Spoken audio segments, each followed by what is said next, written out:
Thank you for joining me on the journey.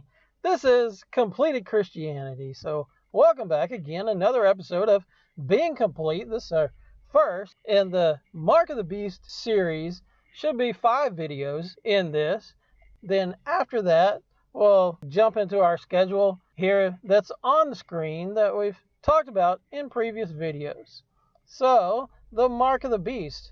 This has been something that, especially in the last year, there's been so much hysteria and so many people say so many different things. So we're going to take a look at this in this series. We're going to determine the mark of the beast, its bearing on our salvation for those people who may take that, and the ability of the mark of the beast over anything else to send people to the lake of fire. In this first video will be proof eternal damnation is not for all who receive the mark of the beast, and the pre-end times timing of the mark, what the mark is and what the mark is not, calculation of the number of the beast, we're going to do that, and how to avoid the mark. So here is the verse in which it's derived that for all who receive the mark of the beast, that you're forever going to be damned. It's eternal damnation for anybody who has the mark of the beast on them, receives the mark of the beast. So let's read the verse.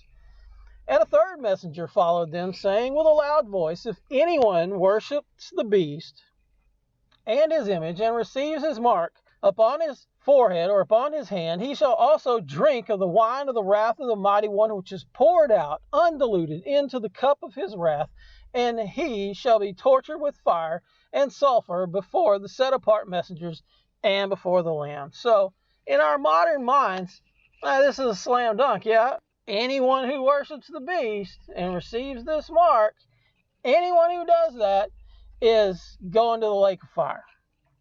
Well, that was not always the understanding. And we'll take a look at that through this video.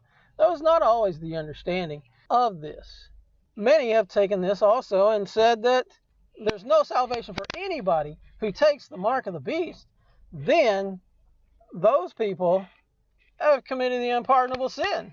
So the mark of the beast must have something to do with the unpardonable sin. But this is not the case. Here in Revelation 21, this is kind of a key verse to this understanding. So let's read it. But as for the cowardly and untrustworthy and abominable and murderers and those who whore and drug sorcerers and idolaters and all the false or liars, their part is in the lake which burns with fire and sulfur, which is the second death. So here in this verse, we see that all liars, everybody who's ever told a lie, by the same construct that we apply to the mark of the beast, anyone who worships, by the same construct, then everyone who's ever told a lie has their part in the lake of fire, has their part in the second death. So there's no salvation for anybody when we apply that construct, because if we apply it to the verse about anyone who worships the mark of the beast, then we also have to apply that here, because it's saying the same thing. So this is why that this was not always the understanding. As for another witness, here in 1 Corinthians 6, we have another kind of window into this understanding. Do you know that the unrighteous shall not inherit the reign of the mighty one? Do not be deceived. Neither any of these people who do these things shall inherit the reign of the mighty one. And such were some of you, but you were washed and you were set apart, but you were declared right in the name of the Master Yeshua and by the Spirit of our Mighty One. So in these things that it gives us, these are our various sins, just like was given before in Revelation, various sins. Those people who do those things shall not inherit the kingdom.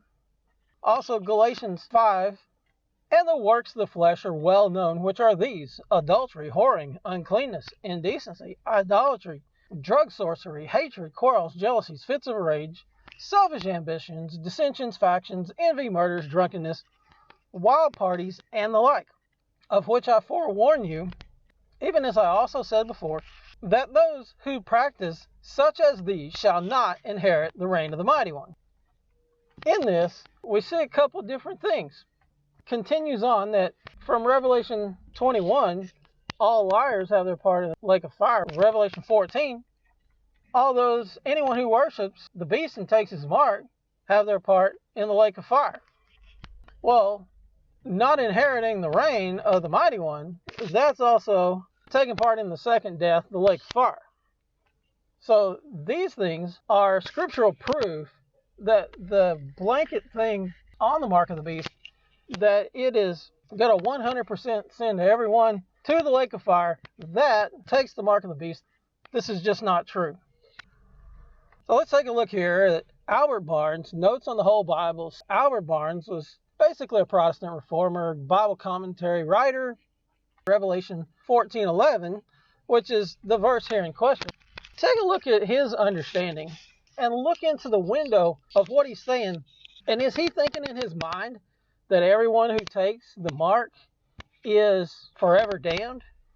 Oh, how different from the condition of sufferers here, and oh, how sad and strange that any of our race will persevere in sin and go down to those unmitigated and unending sorrows. So he's saying that to go into those unending sorrows, that you have to persevere in sin. And that is what's going on here. Those who take the mark are those who persevere in it, and that is their end state. You die with the mark of the beast on you, you go into the lake of fire. But if someone were to have a revelation, if the Spirit were to work in their life, and they saw their error and repented and turned back to the Mighty One, then he's faithful and just to forgive us our sins. Barnes' notes continue here, and whosoever receives the mark of his name. The meaning here is that such worshipers will receive the punishment which other idolaters and sinners do. So he's equating receiving the mark to just any other idolatry or any other sin. No exception will be made in favor of an idolater, though he worships idols under the forms of an abused Christianity. None will be made in favor of a sinner because he practiced iniquity under the garb of religion. So he's saying there's a difference here, because people think that, oh, well, because I pray to the Father, that's okay for me to do my idolatry, because I do my idolatry in his name. He's saying, no. That's not going to work. Here in these examples, we have seen and we have proven that the mark of the beast is not something that is eternal damnation for all who receive it. Because we're going to find out in the next video that many people have already received the mark of the beast. Psalm 89:34, my covenant I will not break, nor alter the word that has gone out of my lips. You like the video? Give us a thumbs up. Comments of opposition are welcome. Just don't say anything dumb like we're not under the law. We're under grace, because you've been taught to use that verse outside of the bounds of its intended context. Subscribe now. Smash that subscribe button and ring that bell so that you get notifications of all future videos.